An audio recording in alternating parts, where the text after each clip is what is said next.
Today's episode is called Why Connecticut Beaches Make Living Here in Connecticut Just So Special.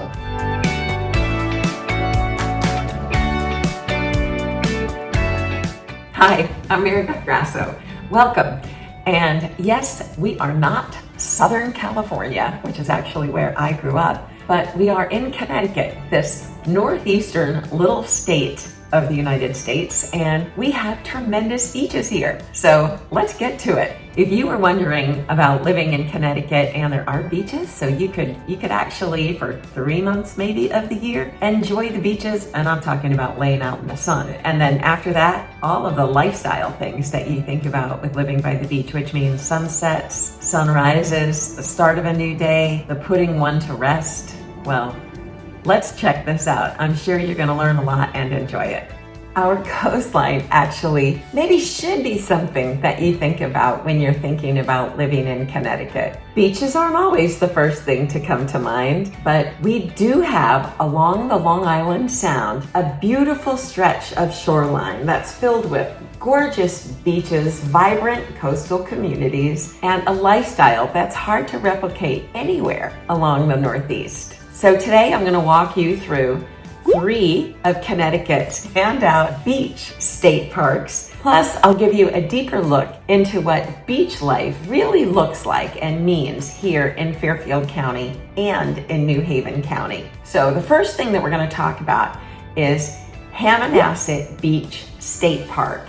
It's located in Madison, Connecticut, has beautiful trails, and honestly, a lot of people who are birders and people who look out and connect through birding communities go to Hammonasset so that they can witness and see some of those exotic birds and birds that you don't see that often. I have a good friend that actually does that with her family, and they love it. We actually went and camped at Hammonasset, and that was another great experience for our family. Hammonasset is actually Connecticut's largest shoreline park, and it's different because they've got grills, picnic areas, walking, biking paths, a center nature at Meg's Point, and the campgrounds, which I talked about. It's a kind of place where you can spend an entire day or even a full weekend and never run out of things to do. If you're a buyer and you're thinking about a shoreline town like Madison, well, this kind of access to a state park like that, it's a great lifestyle perk. The second state park is Silver Sands State Park. I just think of it as the Silver Sands Beach, the Silver Sands State Beach. I think of it because a lot of friends go there and walk. It's got a great boardwalk, and it's located right in Milford. In fact, I've got a property that's under contract, almost walking distance to it. So talk about a lifestyle perk. I mean, the mornings with coffee or walking and connecting with friends, and even the sunsets, spectacular. And they've got great parking. It's very close. I mean, it's 5 minutes from downtown Milford, and off of 95, it's 5 minutes. So it's easy, an easily accessible state park with a great boardwalk for walking and jogging, bird watching, again, relaxing by the water. This is a serious perk of living in Connecticut and in the Northeast because you don't have this in the Midwest. You have lakes and ponds and streams and rivers, but this is Long Island Sound. And one of the cool things about Milford is you've got Charles Island, which is like a little island off of the state park, and you can actually, when it's low tide, you can walk out that way. I think they call it something fancy like a tombolo or something like that, but I was always nervous because I thought, knowing my luck, I would head out there and then the tide would start to come in and it would be more difficult to get back. So I have not done the walk. Next, we're going to head to Sherwood Island State Park, which is probably the one that I walk at most often, but it's beautiful. I mean, my office is located in Westport, so I walk there often. And they've got grills, they've got picnic tables, they have walking areas that are away from the beach a little bit. They have the 9/11 Memorial, which is beautiful and serene and right on the water. It has a gorgeous, wide open picturesque view of Long Island. It's stunning and magnificent. Sherwood Island also has some sports fields and open recreational space. So sometimes you'll have people gathering there, not only for, a meal or a party or a get together, but sometimes to do a little bit more than that. It's wonderful to have these 3 state parks as conveniently accessible while living in Connecticut. It's really a gift.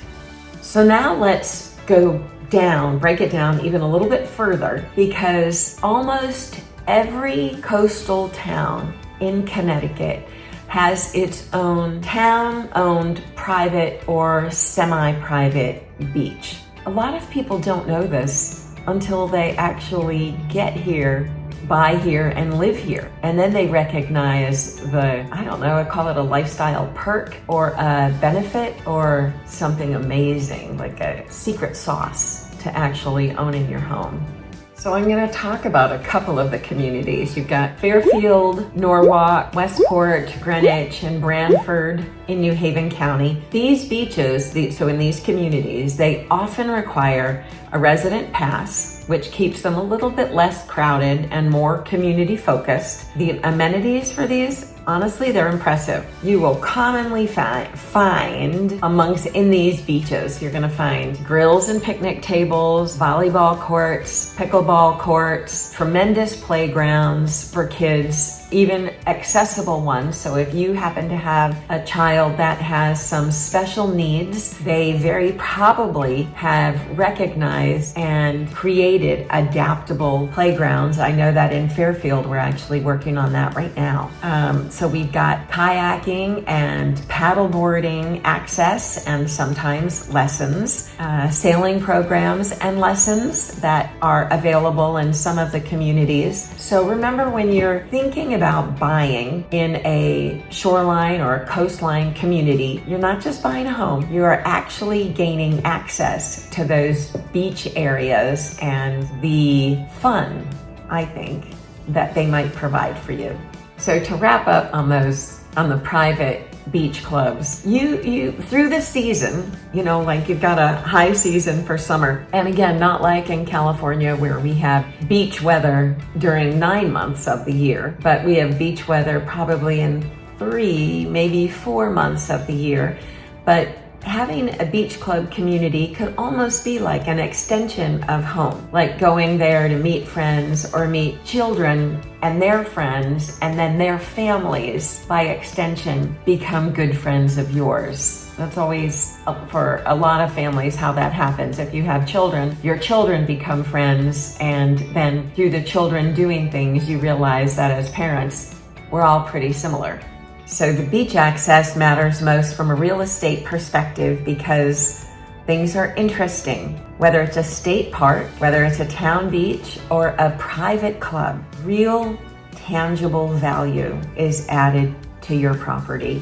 And more importantly, it adds lifestyle value. So I'd love to invite you to Connecticut by the coastline so that you can enjoy morning walks along the water, afternoons perhaps spent with your family at the beach, sunset views, spectacular sunset views. And these views are just minutes from your front door. That is something, and this feeling is hard to quantify. It's hard to put it into words, but when you're viewing it, it's really easy to feel. If you're thinking about making a move to Connecticut, especially along the shoreline in New Haven County or in Fairfield County, just know this: you're not just buying a house. You're buying into a coastal lifestyle that offers beauty, recreation, and a sense of community that's truly unique. So if you have questions about specific towns or neighborhoods or beach access options, I'd love to help guide you. Have a great day and enjoy the beach scenes.